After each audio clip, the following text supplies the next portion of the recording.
ಜಾರಕಿಹೊಳಿ ಜಮೀರ್ ಅಹಮದ್ ಆದಿಯಾಗಿ ಎಲ್ಲರೂ ಹೇಳ್ತಾರೆ without notice ಕ್ರಮ ಕೈಗೊಂಡಿದ್ದು ಸರಿಯಲ್ಲ ಅಂತ ಅವ್ರು ಹೇಳಿದ್ದಾರೆ ಅಂತಂದ್ರೆ ನಾನು ಅದೇ ಹೇಳ್ಬೇಕು ಅಂತ ಅದು ಅವ್ರ ಅಭಿಪ್ರಾಯ. ಅವ್ರು ಹೇಳಿದ್ದಾರೆ.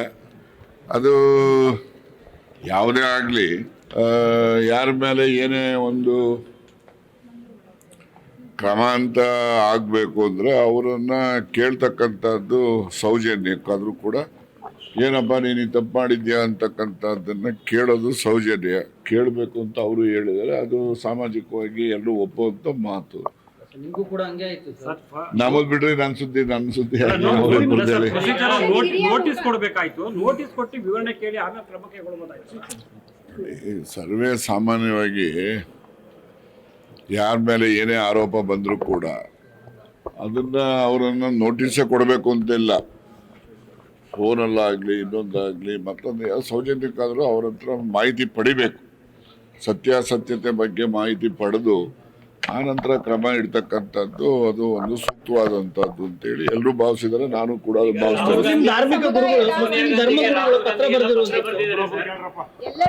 ಸಮುದಾಯದನ್ನ ಬಹಳ ನಿಕೃಷ್ಟವಾಗಿ ನಡೆಸ್ಕೊಡ್ತಾ ಇದ್ದಾರೆ. ಸರ್ಕಾರ ಬರ್ಲಿಕ್ಕೆ ಪೂರ್ಣ ಪ್ರಮಾಣದಲ್ಲಿ ನಾವೆಲ್ಲ ಸಹಕಾರ ಕೊಟ್ಟಿದ್ದೀವಿ, ಆದ್ರೆ ನಮ್ಮ ಮೇಲೆ ಈ ರೀತಿಯಾದಂತಹ ಹಾರ್ಶ್ ಡಿಸಿಷನ್ ಮಾಡ್ತಾ ಇದ್ದಾರೆ ಅಂತ. ನೋಡಿ, ಮುಸ್ಲಿಂ ಸಮುದಾಯ ಕಾಂಗ್ರೆಸ್ ಪಕ್ಷದ ಪರವಾಗಿ ಸಂಪೂರ್ಣವಾಗಿ ಬೆಂಬಲ ಕೊಟ್ಟಿದೆ ಅಂತಕ್ಕಂಥದ್ದು ನಿರ್ವಿವಾದ. ಅದು ಎಲ್ಲರೂ ಕೂಡ ಒಪ್ಪಿದ್ದೇವೆ. ಎಲ್ರಿಗೂ ಮನವರಿಕೆನೂ ಕೂಡ ಇದೆ. ಆದರೆ ಜಮೀರ್ ಅವ್ರ ಮೇಲೆ ಇನ್ನೊಬ್ಬರ ಮೇಲೆ ಮತ್ತೊಬ್ಬರ ಮೇಲೆ ಏನಾದರೂ ಕ್ರಮಗಳು ಅದು ಇದು ಅಂತಕ್ಕಂಥದ್ದು ಪ್ರಸ್ತಾಪಗಳು ಬಂದಾಗ ಆಗಂದಾಕ್ಷಣಕ್ಕೆ ಪೂರ್ಣ ಮುಸ್ಲಿಂ ಸಮುದಾಯನೇ ಕಾಂಗ್ರೆಸ್ ವಿರುದ್ಧ ಅಂತಾಗಲಿ ಅಥವಾ ಅವ್ರ ಮೇಲೆ ಕಾಂಗ್ರೆಸ್ಸಿಗೆ ಕೋಪ ಇದೆ ಅಂತ ಭಾವನೆ ಆಗಲಿ ಆ ಸಮುದಾಯದಲ್ಲೂ ಕೂಡ ಬರಬಾರ್ದು. ಅವರು ಕೂಡ ಸಂಬಂಧಪಟ್ಟವ್ರ ಜೊತೆಯಲ್ಲಿ ಸಂಪರ್ಕ ಮಾಡಿ ಈ ರೀತಿ ಆರೋಪಗಳನ್ನು ಮಾಡೋದಕ್ಕಿಂತ ಮುಂಚಿತವಾಗಿ ನೀವು ಈ ಥರ ಹೇಳೋದು ಸರಿ ಇಲ್ಲ ಅಂತೇಳಿ ಅವ್ರಿಗೂ ಕೂಡ ಅವ್ರು ಹೇಳ್ಬೇಕಾಗ್ತದೆ. ತನಗೆ ತಾನಾಗೆ ಊಹೆ ಮಾಡಿಕೊಂಡು ಈಗ ಕಾಂಗ್ರೆಸ್ ಪಕ್ಷ ಮುಸ್ಲಿಂ ಸಮುದಾಯಕ್ಕೆ ವಿರೋಧ ಇದೆ ಅಂತಕ್ಕಂಥ ಭಾವನೆ ಜನರಲ್ಲಿ ಮೂಡಿಸೋಕ್ಕೆ ಮಾಡ್ತಕ್ಕಂಥ ಪ್ರಯತ್ನ ಯಾರು ಒಪ್ತಕ್ಕಂಥದ್ದಲ್ಲ. ಇವತ್ತು ಕೂಡ ಕಾಂಗ್ರೆಸ್ಸಿಂದ ಮುಸ್ಲಿಮರಿಗೂ ಸಹಾಯ ಆಗಿದೆ, ಮುಸ್ಲಿಮರಿಂದ ಕಾಂಗ್ರೆಸ್ ಪಕ್ಷಕ್ಕೂ ಕೂಡ ಸಹಾಯ ಆಗಿದೆ. ಇತ್ತೀಚೆಗೆ ಈ ತರ ರಾಂಗ್ ಒಂದು ರಿಪೋರ್ಟ್ ಹೈಕಮಾಂಡ್ಗೆ ಹೋಗ್ತಿದೆ, ಪ್ರಕರಣಗಳು ತುಂಬಾ ನಡೀತಿದೆ ಅಂತ ಸರ್. ಅದೇ ನನಗೆ ಗೊತ್ತಿಲ್ಲಪ್ಪ ಯಾರ್ಯಾರು ಏನೇನು ಉತ್ತರ ಕೊಟ್ಟಿದ್ದಾರೋ, ಯಾರ್ಯಾರು ಏನೇ ಕ್ರಮ ಮಾಡಿದಾರೋ ಅದ್ರ ಬಗ್ಗೆ ನನಗೆ ಹೆಚ್ಚಿನ ಮಾಹಿತಿ ಇಲ್ಲ. ಸರ್, ಸಿಎಂ ಸೈಲೆಂಟ್ ಆಗಿದ್ದಾರೆ ಅಂತ ಒಂದು ಮಾತು ಹೇಳ್ತಿದ್ರೆ, ಮತ್ತೆ ಜಮೀರ್ ಅಹಮದ್ ಅವರು ಹೇಳ್ತಿದ್ದಾರೆ ಸೈಲೆಂಟ್ ಆಗಿಲ್ಲ, ಅವ್ರು ಮಾತಾಡೋದು ಬೇರೆ ರೀತಿಯದ್ದೇ ಸೌಂಡ್ ಬರುತ್ತೆ ನೋಡಿ ಅಂತ ಹೇಳಿ. ಹೌದು, ಅದು ನೋಡಿ ಅವರ ಅನಿಸಿಕೆ, ಅವರ ಅನುಭವ, ಅದ್ರ ಬಗ್ಗೆ ನಾನು ಹೇಳಕ್ ಹೋಗಲ್ಲ. ನನ್ನ ಅನುಭವದಲ್ಲೂ ನಾನು ಮೊನ್ನೆನೇ ಹೇಳಿದ್ದೀನಿ, ಅಸಹಾಯಕರು ಇದ್ದಾರೆ ಅಂತೇಳಿ ಹೇಳಿದ್ದೇನೆ. ನಾನು ಒಂದೊಂದ್ಸರಿ CM ಇಷ್ಟೊಂದು ಅಸಹಾಯಕರು ಆಗ್ತಾ ಇದ್ದಾರಲ್ಲ ಅಂತಕ್ಕಂಥದ್ದು ನೋಡಿದಾಗ ಯಾರಾದರೂ ಮಾಟ ಮಂತ್ರ ಮಾಡಿಸ್ಬಿಟ್ಟವ್ರೇನೋ ಅವ್ರ ಮೇಲೆ ಸ್ವಲ್ಪ ವಿಚಾರ ಮಾಡ್ತಾ ಇದ್ದೀನಿ.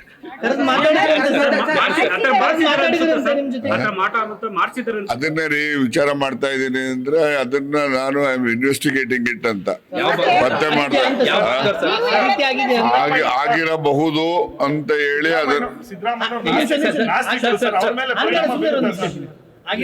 ಆಸ್ತಿಕರೋ ನಾಸ್ತಿಕರೋ ನೋಡ್ರಿ, ಆಸ್ತಿ ಯಾವಾಗಲಾದರೂ ಕೂಡ ಮನುಷ್ಯನ ಮೇಲೆ ಏನಾದರೂ ಪರಿಣಾಮ ಆಗಬೇಕು ಅಂದರೆ ಅವ್ರು ಆಸ್ತಿಕರೇ ಆಗಿರಬೇಕು ಅಂತಲ್ಲ ಅಥವಾ ನಾಸ್ತಿಕರಾಗಿರ್ಬೇಕು ಅಂತನೂ ಅಲ್ಲ.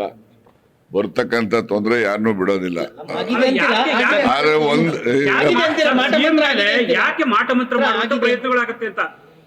ನಾನು ಮಾಟ ಮಂತ್ರದಲ್ಲಿ ನಂಬಿಕೆ ಇಲ್ಲದೆ ಇರೋನು, ಗೊತ್ತಾಯ್ತಾ? ಆದ್ರೆ ಮಾಡಿರ್ಬೋದೇನೋ ಯಾರಾದ್ರೂ ಅಂತ ಹೇಳಿ ಆಗಿದೆಯೋ ಆಗಿಲ್ವೋ ಅದನ್ನ ಇನ್ವೆಸ್ಟಿಗೇಟ್ ಮಾಡ್ತಾ ಇದ್ದೀನಿ. ಯಾರು ನಿಮ್ಮನ್ನೇನ ಕರೆದು ಮಾತಾಡಿದಾರಂತೆ ಸಿಎಂ ಏನಂತ ಅಂತ ಹೇಳಿದ್ಮೇಲೆ ಅವ್ರು ಹೇಳಿದ್ರು, ರಿಪ್ಲೈ ಮಾಡಿದ್ರು, ನಾನು ಕರೆದು ಮಾತನಾಡಿದ್ದೇನೆ ರಾಜಣ್ಣ ಅವ್ರನ್ನ ಅಂತ ಹೇಳಿದ್ದಾರೆ. ಕರೆಕ್ಟ್ ಮಾತನಾಡಿದ್ದಾರೆ. ಈಗ ಮಾಟ ಮಂತ್ರ ಅವರು ನಂಬಲ್ಲ, ನಾನು ನಂಬಲ್ಲಪ್ಪ, ನಡೀರಿ ಸುಮ್ಮನೆ. ಅದೆಲ್ಲ ಹೇಳಕ್ಕಾಗ್ತದೆ ನಮ್ಮ ಈಗ ಹೇಳೋ ಅಂತವೆಲ್ಲ ಹೇಳಿದೀನಿ, ಹೇಳ್ದೆ ಇರೋನೆಲ್ಲ ಹೇಳಕ್ಕಾಗಲ್ಲ, ನಡೀರಿ.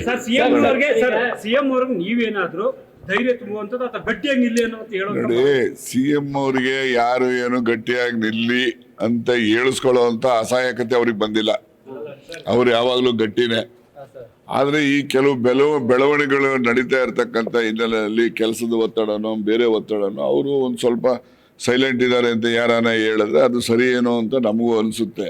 ಆದರೆ ಏನು ಅಸಹಾಯಕತೆ ಬಗ್ಗೆ ನಾನು ಈಗಾಗಲೇ ಹೇಳ್ದಂಗೆ ಯಾರೋ ಮಾಟ ಮಂತ್ರ ಏನಾದ್ರು ಮಾಡಿಸ್ಕೊಳ್ಸಿದಾರೆ, ಪೂರ್ತಿ ಮಾತಾಡಕ್ಕಾರ ಬಿಡಪ್ಪ, ಮಾಟ ಮಂತ್ರ ಏನೋ ಮಾಡಿಸ್ಬಿಟ್ಟಿದಾರೇನೋ ಅನ್ನೋ ಜನ ಮಾತಾಡ್ತಾರಲ್ಲ, ಅದನ್ನು ನಾನು ನಂಬುವಾಗ ಆಗ್ತದೆ. ಯಾರು ಮಾಡಿರಬಹುದು ಅನ್ನೋದನ್ನು ನಾನು ಇನ್ವೆಸ್ಟಿಗೇಟ್ ಮಾಡ್ತಾ ಇದ್ದೀನಿ, ಆಮೇಲೆ ನಿಮ್ಗೆ ತಿಳಿಸ್ತೀನಿ. Thank you. ಅಲ್ಪಸಂಖ್ಯಾತ ಸಮುದಾಯ ಒಂದು ಮಾತನ್ನ ಹೇಳಿದೆ ಸರ್, ನಾವೇನಾದ್ರೂ ಅಂದ್ರೆ ಕಾಂಗ್ರೆಸ್ ಪಕ್ಷ ಇದನ್ನ ಹಿಂಗೆ ಮುಂದುವರಿಸಿದ್ರೆ ನಾವು ರಾಜಕೀಯವಾಗಿ ಮುಕ್ತವಾಗಬೇಕಾಗುತ್ತೆ, ನಮಗೂ ಓಪನ್ ಇರುತ್ತೆ ಅವಕಾಶಗಳು ಅನ್ನೋದನ್ನ ಇಲ್ಲ ನಾವು ಆ ರೀತಿ ಯಾರೆಲ್ಲ ಭಾವನೆಗಳು ಬರ್ತಾ ಇದಾವೆ ಆ ಭಾವನೆಗಳಿಗೆ ಅಂತ್ಯ ಆಡ್ತಕ್ಕಂಥ ರೀತಿಯಲ್ಲಿ ನಾವು ಅಲ್ಪಸಂಖ್ಯಾತ ಸಮುದಾಯದ ಜನರ ವಿಶ್ವಾಸವನ್ನ ಕಾಂಗ್ರೆಸ್ ಪಕ್ಷ ಗಳಿಸುವಂತ ಪ್ರಯತ್ನ ನಾವು ಮಾಡ್ತೇವೆ. ಒಂದಷ್ಟು ರಾಜಕೀಯ ಬೆಳವಣಿಗೆಗಳು ಆಗ್ತವೆ ಅಂತ ಸರ್ ಕಾಂಗ್ರೆಸ್ ನಲ್ಲಿ ಸೇರಿದಂತೆ.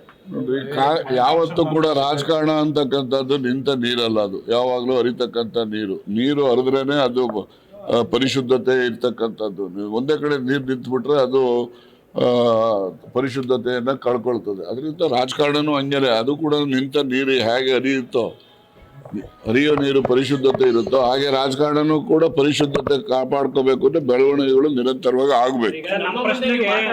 ಮುಖ್ಯಮಂತ್ರಿಗಳ ಹತ್ರನೂ ಹೇಳಿದ್ರೆ ಸರ್, ಅಲ್ಪಸಂಖ್ಯಾತರ ವಿಚಾರದಲ್ಲಿ ನೀವು ತಟಸ್ಥರಾಗಿರ್ಬೇಡಿ, ಮಧ್ಯಪ್ರವೇಶ ಮಾಡಿ ಹೇಳಿದ್ರೆ. ನೋಡಿ, ಮುಖ್ಯಮಂತ್ರಿಗಳೇ ಅಂತಲ್ಲ, ಪ್ರತಿಯೊಬ್ಬ ಕಾಂಗ್ರೆಸ್ನಲ್ಲಿ ಇರ್ತಕ್ಕಂಥ ಹಿರಿಯ ಕಿರಿಯ ಎಲ್ಲ ಮುಖಂಡರುಗಳು ಕೂಡ ಎಲ್ಲ ಸಮುದಾಯಗಳ ವಿಶ್ವಾಸ ಗಳಿಸಬೇಕು ಅಂತಕ್ಕಂಥ ಪ್ರಯತ್ನ ಮಾಡೇ ಮಾಡ್ತೀವಿ. ಅದರಲ್ಲಿ ಅಲ್ಪಸಂಖ್ಯಾತರು ಕೂಡ ಒಬ್ಬರು. ರಾಜಣ್ಣ ಸರ್, ನಮ್ಮ ಪ್ರಶ್ನೆಗೆ ಉತ್ತರ ಸಿಗ್ಲಿಲ್ಲ.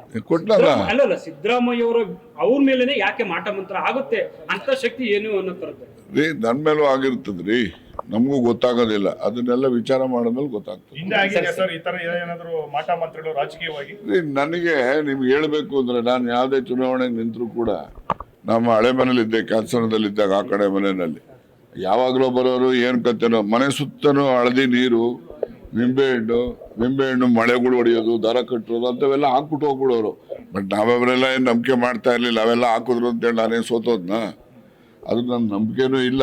ಈಗ ನೋಡಿದ್ರೆ ಸ್ವಲ್ಪ ಏನಾದರೂ ಎಲ್ಲ ಈ ಕೇರಳದಲ್ಲೇನೋ ಮಠ ಮಂತ್ರ ಜಾಸ್ತಿ ಮಾಡ್ತಾರಂತಲ್ಲ, ಸ್ವಲ್ಪ ನೋಡೋಣ, ವಿಚಾರ ಮಾಡ್ಬಿಡ್ತೀನಿ. ಹೋಗೋದಿಕ್ಕೂ ಅದೇ ಕಾರಣ.